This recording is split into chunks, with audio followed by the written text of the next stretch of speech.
as long as I had will and I had optimism, I knew I could work with that.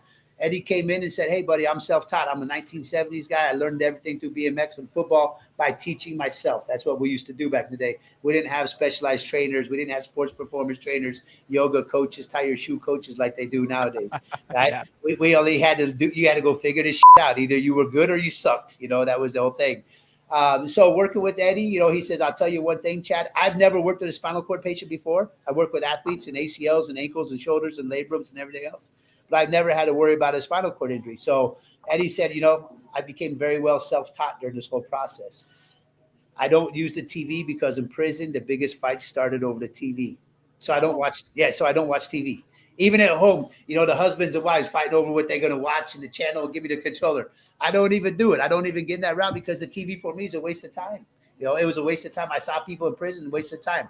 So when I sat down, I sit down now, even to this day, I sit down and I do research every night, self-taught. And that's one of the good things with the society that we have nowadays as coaches is that there's so many different platforms that you can learn on. There's so much information that's readily available for you.